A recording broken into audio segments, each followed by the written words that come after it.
Sir అంటే ఇప్పుడు ఇంకా ఇంకో డౌట్ ఇవన్నీ ఎక్స్‌టర్నల్ బాడీ మార్చాం గదా! మార్చిన తర్వాత వాళ్ళకి ఇంటర్నల్‌గా వాళ్ళకి ఇప్పుడు ఓవరీ కానీ ఇవన్నీ వాళ్ళు ప్రెగ్నెన్సీ అవ్వడం ఇవన్నీ ఉండవంటారా? ఉండవండి. ఎందుకంటే ఓకే. మనం మహా ఏం చేస్తాం పెనిస్‌ని కట్ చేసేస్తున్నాం, స్క్రోటమ్‌ని కట్ చేసేస్తున్నాం. హ్మ్. అక్కడున్న ఏరియాని యూజ్ చేసి వెజైనా క్రియేట్ చేస్తున్నాం. హ్మ్. లోపల వెజైనల్ క్యావిటీ కూడా క్రియేట్ చేస్తున్నాం మహా హ్మ్. అయితే. హ్మ్. హ్మ్. హ్మ్. లోపల నుంచి పొట్టలో సిగ్మాయిడ్ కోలాన్ అని అయన్నీ తెచ్చిపెట్టి ఏదో చేస్తున్నాం మనం. హ్మ్. హ్మ్.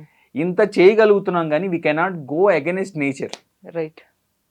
ఎగ్జాక్ట్‌లీ. గాడ్‌కి అగైన్స్ట్‌గా మనం వెళ్ళలేం. అవును. యూట్రైన్ ట్రాన్స్‌ప్లాంట్స్ ఇయన్నీ వచ్చినియి. అంటే హ్మ్. వేరే పేషెంట్ యూట్రస్ తీసుకొచ్చి ఒక పేషెంట్‌లో పెడతాం. ఇప్పటిదాకా మేల్ టు మేలే చేశారు గానీ, మేల్ టు ఫీమేల్ చేసి ఆళ్ళని ప్రెగ్నెంట్‌గా కన్సీవ్ చేసిన తర్వాత ఆళ్ళు క్యారీ చేయటం జరిగింది. వరల్డ్‌లో ఎక్కడ అవ్వల. అవ్వలేదు. కొన్ని వి కాంట్ డూ అండి. సార్ బట్ మనం కొన్ని సార్లు సోషల్ మీడియాలో చూస్తూ ఉంటాం. మేబీ మీరు గూడా చూసుండొచ్చు.